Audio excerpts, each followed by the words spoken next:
Hello, this is Rabble Radio, recorded on Friday, October 24th, 2025. I'm Brianne Doyle.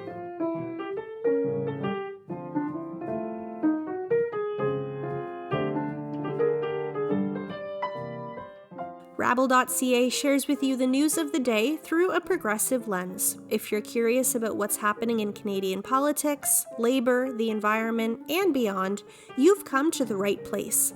This is news for the rest of us. Thanks for tuning in.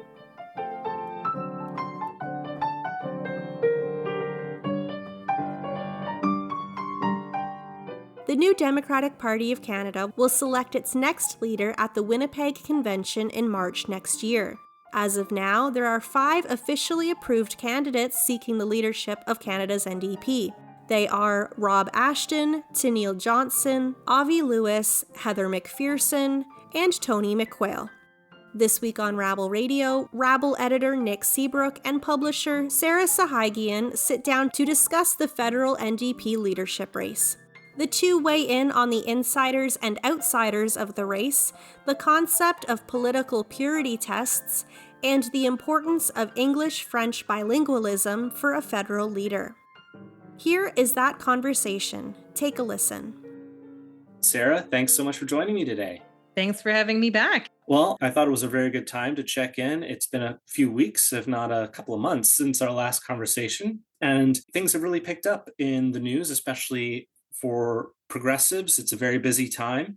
There are major strikes happening across the country, and of course, there is the NDP leadership race, which has really picked up a lot of steam over the past few weeks. In the race right now, we have, I believe, 5 official candidates. One candidate who I'd say is a significant candidate who's unofficial, that would be Eve Engler. The other candidates in the race so far are Avi Lewis, Rob Ashton, Heather McPherson, Tony McQuail, and a councillor from Vancouver, Tanille Johnston, Campbell River City Councillor. So those are the main candidates in the race so far. And of course, Eve Engler has yet to enter the race, but he's very active in his campaign. So I just wanted to get your thoughts so far on what you think, how the NDP leadership race is going. Well, it's nice to see that there are 5 candidates in the race. I mean, there might be more at some point. I know that they have increased the minimum amount that candidates need to raise, which has been quite controversial. Some people have suggested it's a form of gatekeeping. But on a practical note, it's hard to know where I stand with this. Fundraising is important, and the NDP needs to do a lot of fundraising. So if they want to regain official party status and maybe even become the official opposition and work towards potentially even one day being in government, they are going to need to raise money. So it's an interesting turning point for the NDP, where I think a lot of the values that this party has had, the strong values about accessibility, which are so important, and inclusion, which I definitely agree are important, a lot of them are now coming into conflict with practical concerns like the need to regain ground. And I also would like to see the NDP regain seats. So I keep feeling very conflicted about this race. What about you, Nick? Yeah, I think one thing that is going to characterize this race is just that it is definitely going to be a marathon and not a sprint. The party, for reasons known only to itself, has decided that this will be a lengthy campaign. It started Labor Day weekend, and it will continue until the last week of March at the NDP Convention in Winnipeg. So that is a significant amount of time. They say, 6 weeks is an eternity in politics. So what is, 6 months? So it's a long time, and quite a lot can happen. I think early on right now, the race is at most being characterized by who's getting in it and how they are trying to position themselves to the party in not necessarily in the pecking order, but in the minds, and they want to stake out a claim as to where they are on the party spectrum. Are they an insider? Are they an outsider? And we've seen a few platforms come up with some ideas so far, but again, with this much time in the race, it's very early days.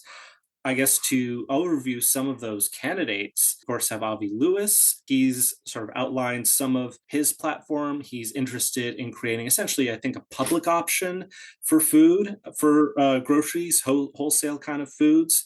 As well, he wants tax on the wealthy. He wants to expand healthcare coverage to include mental health care, things of that nature. Of course, Lewis, a longtime name within the party. He's ran a couple of times for the NDP for a seat unsuccessfully as recently as this past election in April. His grandfather was a founder of the NDP, a leader in the 1970s. His father was a leader of the Ontario NDP. So you'd think that, maybe he's the insider in this race. Some people are trying to classify him as an insider, but he, I think, is also trying to stake out that ground of being an outsider compared to our next candidate, Heather McPherson. Of course, MPP for 2 terms now, I believe, the Edmonton Strathcona riding. Not much in terms of what Heather's platform is yet, but obviously being a sitting MP, one of the 7, other candidates are trying to peg Heather into that role of the mainstream. This is the party establishment. This is more of the same. The front runner. For the front runner for the insiders. And then the last major candidate I wanted to talk about, who's officially in the race, is of course Rob Ashton, who is the president of the International Longshore and Warehouse Workers Union, led his union through some significant strikes in 2023, a long strike. He was reelected narrowly with 50% of the vote. I think it was in 2024, again to the presidency of ILWU. And a lot of excitement around him. Never ran for the NDP before. Definitely, I think, is staked out the best claim to being a party outsider in this race. And there's people in the grassroots who are looking for a change, who are very excited about Rob Ashton. We have a op-ed by James Adair, the president of the University of Ottawa Young NDP Association, who wrote a very favorable op-ed for Ashton. What are your thoughts on these candidates? Who do you think is the insider? Who do you think is the outsider? Okay, so I am hesitant ever to call a woman an insider because the NDP hasn't had a female leader in about 2 decades. And women in politics always face such backlash. I mean, lest we forget, Chrystia Freeland was seen as the front runner when she launched her campaign to be the new Liberal leader and received about 8% of the votes and was replaced by a guy who'd never, ever served public office, right? So I feel like as much as Heather McPherson is, I'm going to the most traditionally qualified. I think that's how we can say it, because there are various different qualifications to be in politics. And I don't want to dismiss Ashton's qualifications at all, but she is the most traditionally qualified. And while she doesn't have a robust platform as yet, she has a record, and that is something that we can point to, and it's something the other candidates don't have. And we can see that she actually has, as an MP, done a lot of things that I think the party agrees with, and some things that we desperately need as Canadians. I mean, she advocated for a framework for supporting young Canadians with ADHD, which is something that we haven't really been discussing before she did that. She did a lot of great advocacy to try to stop coal mining in the Rocky Mountains, right? And a lot of great work in Parliament for that. So we see that she is a person with a commitment to environmentalism, with a commitment to mental health, with a commitment to serving a diverse group of people. Her riding is very diverse. Her riding in Edmonton, it's sort of the center of queer life in Edmonton, the center of theater and the arts. And she has been able to get reelected there. She actually is somebody who can win elections and can build a broad coalition of people, albeit in her riding, but she still can, to support her. So I think that we should definitely recognize and appreciate that Heather McPherson is a politician who is good at politics. And that might be what the NDP needs right now, somebody with a record who can prove that they can do the work in Parliament, but also can get to Parliament. And then somebody like Ashton is very interesting. And I actually think that the NDP would do well to recruit more people like him to run for office. I'm wondering if after you've experienced an election where you lost official party status, the right choice might not be an outsider, but might be somebody who knows how to be in Parliament. So I actually think that Heather McPherson strategically is probably a good choice, as much as I think Ashton's interesting, and as much as I think that Avi Lewis has some really good policies. I mean, a national grocery store makes sense. I mean, just look, we have the CBC, right? That provides national media coverage. It's not without precedent to have things that are owned by the federal government. But we'll see what happens, because I don't for a second think the fact that people are calling Heather McPherson the front runner makes it true. We've seen sexism can really undermine a woman's campaign. It was very interesting when McPherson launched her campaign. She kind of started a conversation that I think that the NDP really needed to have, whether intentionally or unintentionally. And it sort of dominated the discussion around the race for the first few weeks. And I think will come up again, is this issue that she said in her launch speech about the NDP need and the base needs to do away with so-called purity tests. And they need to understand that whether someone necessarily doesn't agree with you on everything or is as passionate about an issue at the same level as you are, doesn't mean that you shouldn't open up the party and bring them in. And she really sold this as a way to grow the party and expand it, especially at a time when it saw shrinking support in the last election. It's down, like we said, to 7 seats in the House of Commons. She seemed to be making the case that the NDP has become too, I wouldn't say ivory tower-ish, but too isolated and too easy to exclude people who don't fit in with what's seen as the central ideology of the party, and that the only way for the party to grow is to expand and become more of a big tent party. And this was met by immediate reaction from other people within the party, from other elected MPs. Leah Gazan said, the MP for Winnipeg Centre, said that these so-called purity tests ensured that otherwise marginalized voices, Indigenous voices, Black voices, 2S LGBTQIA plus voices, that these purity tests helped make sure that these voices were heard and that they weren't excluded, and that the party didn't move in directions that would oppress these groups. And I think that other candidates, again, Eva Engler, not an official candidate yet, but he came out very strongly against these purity tests. Engler, very much known for his firebrand approach to ideology, very public with trying to hold people accountable to people who he feels are in elected office, who he feels are going against these beliefs. And I just wondered what you thought of this debate, Sarah, of the getting rid of purity tests to grow the party, to become a big tent, to achieve the goals that are central. I guess you have to have some level of purity test. Or are these purity tests, does the party need to really move away from these so-called purity tests? And are they a thing that really helps make the NDP unique, helps protect marginalized voices? So I think that this is interesting because I will actually defend purity tests depending on what they are and how, I think you should be allowing people to evolve, but at its core, people do need to have a certain shared belief system in order to be part of a party. That's a party platform, right? I'm reminded of when Justin Trudeau came under fire for saying, if you want to be a Liberal MP, you got to be pro-choice. You don't have to choose it for yourself, but you can't oppose the fact that we are, as a party, are pro-choice. And a lot of people thought that was controversial, but that's what a party is. A party is a group of people who share a platform and share ideology. So I do think it's interesting that Heather McPherson is kind of rebranding party ideology and a party platform in some cases as a purity test. And I do think a big weakness for her is she hasn't really said what her platform is. So we don't really know what, in her mind, the difference is between a platform and a purity test. I think if she had more of a platform at this point, it could be clearer what the distinction is for her.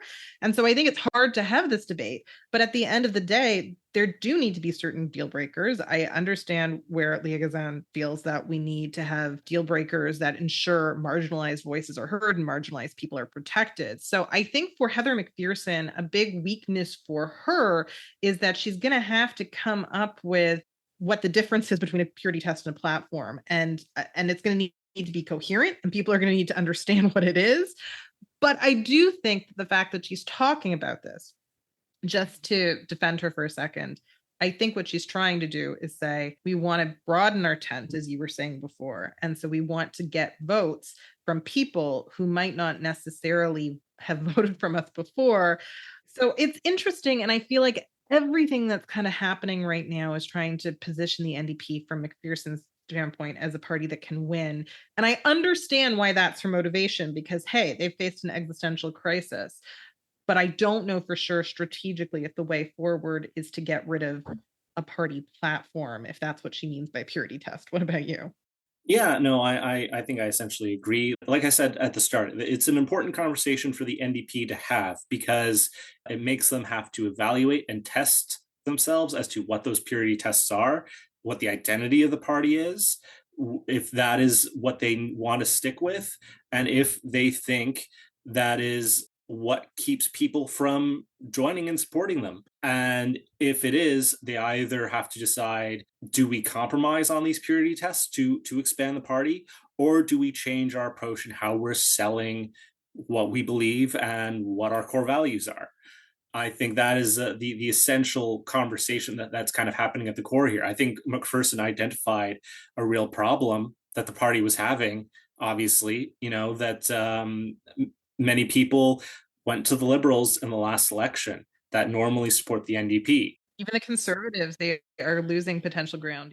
Yeah, absolutely. And I think that's one thing that makes the Rob Ashton candidacy so interesting. Just shifting to him for a moment, is that the Conservatives have been very aggressively pursuing workers, the worker vote, the unionized worker vote, and trying to become more blue collar in their approach to the Canadian electorate. And I think Rob Ashton could really completely eat their lunch there and really bring back the NDP as the unequivocally pro-union, we are where the union vote goes kind of a party. And I think that could have an interesting change to the political landscape, especially at a time when unions have become so active across the province. There are major strikes happening across the country.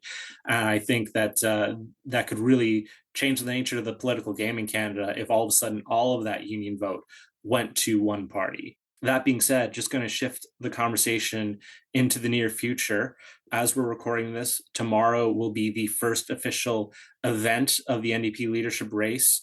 Their Canadian Labour Congress, which is, of course, the national labour organization that helped to found the NDP back in the day, will be hosting a candidates forum in Ottawa on Wednesday, October 22nd. Obviously, the event hasn't happened yet, so we can't give you our analysis of it. But Sarah, what do you expect from this first event? It's not a debate. It's a candidates forum. And, maybe this is a question that would best be suited for a political strategist. And if you can answer it, maybe that's your calling. But what do you think a candidate needs to do to succeed at this event? Maybe that's my calling. Well, I do think that they need to sell a vision for the NDP's future. I think, in my opinion, you should be trying to show how you can regain at least official party status, but also work towards a future where the NDP gets to be in government. I would like to see the NDP thinking bigger, not just thinking, okay, how can we recover a few seats, but how can we actually have influence? How could we be official opposition? How could we maybe form the first federal government that's the NDP? I think that I will be most persuaded by whoever can really speak to that, whoever has a vision. I want to hear a vision for the party. It'll be also interesting to see how charismatic these people are, how good they are in a room, because that is part of electability, right? You need to be charismatic. I think that's going to be interesting. So it's early days, and I'm hesitant to call anyone a front runner now. I don't know. I think this is going to be fascinating. Like, these are my stories right now. As much as I care genuinely about the results, it's also just so interesting. What about you? Give your pitch for being a political strategist. What do you think every candidate needs to do, Nick? Yeah, well, I mean, it seems like the main strategy when these kind of debates are held on a national level in between parties, it's always, whichever candidate gets away with doing the less damage to themselves while still speaking to their base and looking good and getting the sound bites. I expect a little bit of that. It's a little different whenever the debate is within one party and it's multiple candidates who are inside one party, because you need the support of everybody. You don't want to create rifts within your party. You don't want to attack each other too hard. So I think it'll be collegiate. I think it'll be friendly. I think we may finally start to see some development in terms of campaign platform and policy. That I think that'll be probably the main function of this event, will be to unveil certain party platform ideas from each candidate to test how they're going to do with the audience. They have also announced today, this is fresh news, that they will be doing a debate, a French language debate in Montreal on November 27th. So that will be interesting, because the French, that no one in the race right now is a native Francophone speaker. Yves Engler, who's not an official candidate yet, probably has the strongest French of anybody who might be potentially in the race. We only have a few more minutes left, but Sarah, I just wanted to get your thoughts of how important do you think it is for the leader of the NDP to be fully bilingual. Thomas Mulcair had some interesting thoughts about Heather McPherson's French, and he has I saw him on CTV, and he was acknowledging that definitely she probably has the best qualifications to be leader. But the other thing he pointed out is if you're an MP, you get the best French lessons in Canada for free at your disposal. She's had years. She was elected in 2019. She still does not feel like she really speaks French. It's one thing not to be bilingual at this point. It's another thing not to be fluent.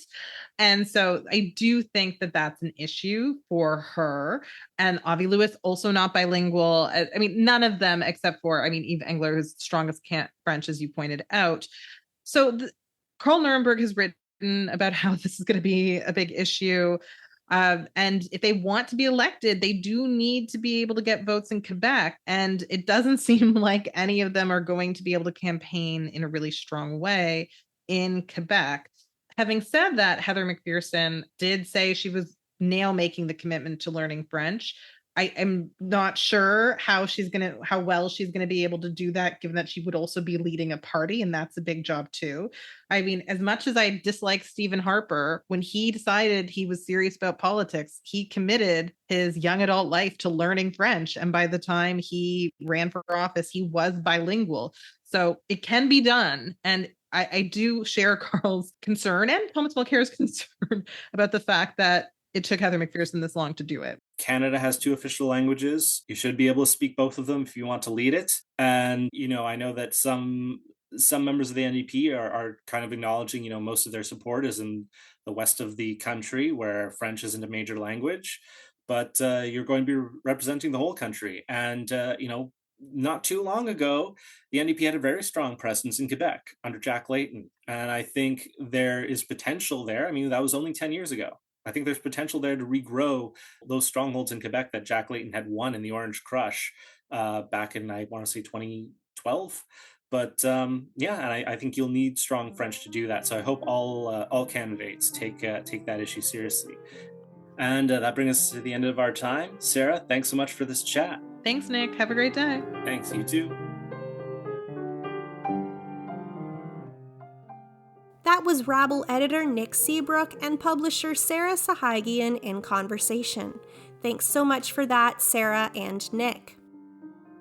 And now, this is our In Case You Missed It segment, where we review the top stories from this week on rabble.ca. To do that, let's turn things back over to Rabble editor Nick Seebruch. Back to you, Nick. Thanks, Brianne. Starting this week with national news. As I mentioned in my conversation with Sarah this week, the Canadian Labour Congress hosted an NDP Leadership Candidates Forum in Ottawa on Wednesday, October 22nd.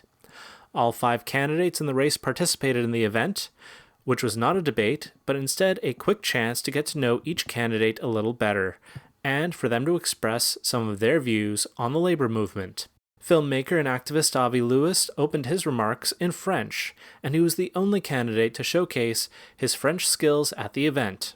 Lewis spent some of his time on stage talking about his proposal for a public option for groceries, and closed his remarks by saying that he felt that the time was approaching for the labour movement to engage in a general strike. Rob Ashton, president of the International Longshore and Warehouse Workers Union, told the audience that he thought there was a class war between workers, corporations, and the extremely wealthy.